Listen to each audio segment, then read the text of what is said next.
Hello everybody, welcome to Gene Key of the Day.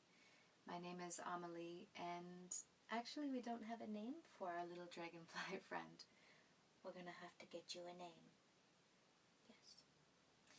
Today is the very first video for the Gene Key of the Day.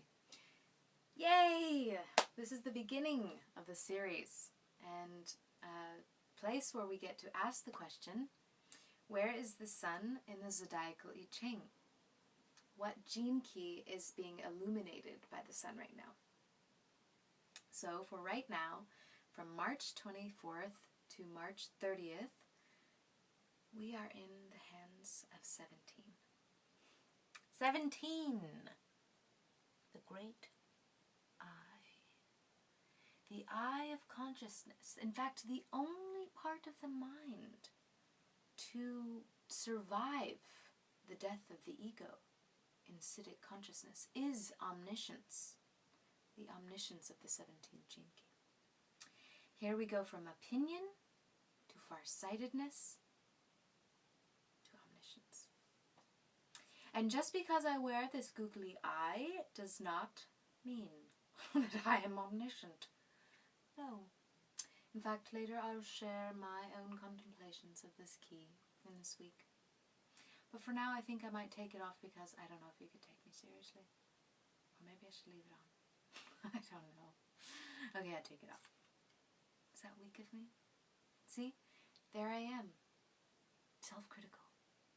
Opinionating. This is my evolution point, so I know this well.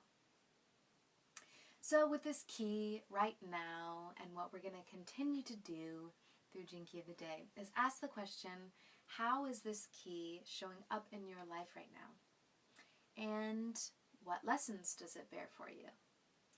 So there's so many ways, there's infinite ways to play this game and to contemplate the gene keys. So it's really up to you. This is an invitation for you to follow your path. What are the ways that you tend to contemplate? Do you hold it in your mind first? Like, would you watch this video on the first day and find out what it is and then say, okay, for the next 6 days, we're in 17, now I'm going to find out how that's happening? Or would you watch the video at the very end of your week and say, okay, so 17 was happening this week. How did 17 show up? There's so many ways to do it. And yeah, that's exciting. I want to introduce a concept that I really find to be extraordinary, and that is tuning in to the Tao of the day. This was inspired by my tea teacher, Po, here at Wonderland, and he was talking about it today in tea ceremony of when you wake up and tune into yourself and tune into the day, you can catch the wave of the particular energy of that day, to the Tao of the day. And to me that just, it rung a bell of what this gene key of the day is really talking about. Is there's a particular energy going on right now. There's many energies, as we talk about in the introduction, there's many planets that we could track. The sun being this vital force, this very key energy. You know, day, flowers blooming, so many things. Anyway, so catching the wave of the day, you can catch the wave of this key and follow it through your day. So open up to the synchronicities and the surprises that are here for you. I want to give you a little, you know, conceptual or orientation, more so, of where the 17th key is, by saying that we did just pass through the spring equinox up here in the northern hemisphere. In the south, it was the fall equinox.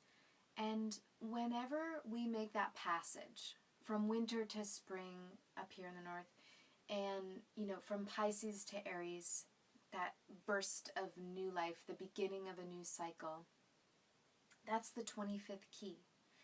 It's kind of a fun thing to remember. If you're an equinox baby, you have 25 in your prime gifts. And just after that is 17.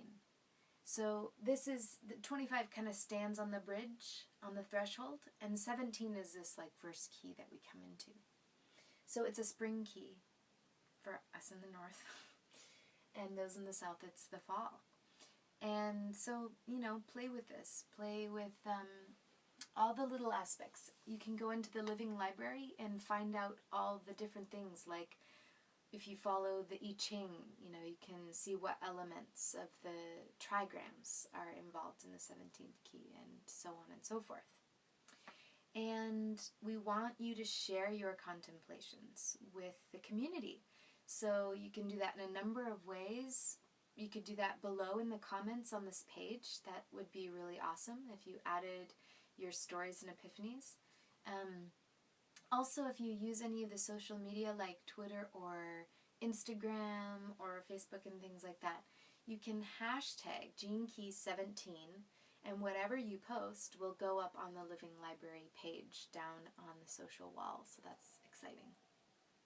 So before we tune out for today, I want to share my own contemplations for this key.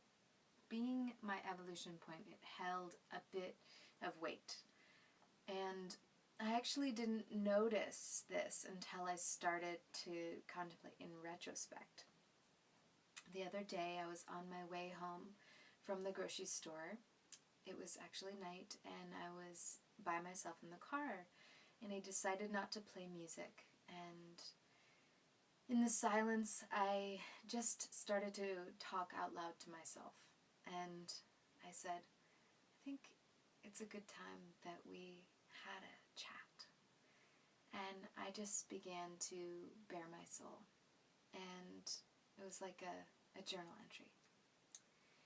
And it was so healing. It just touched the deepest part of me. And what I saw happen, actually, in retrospect, was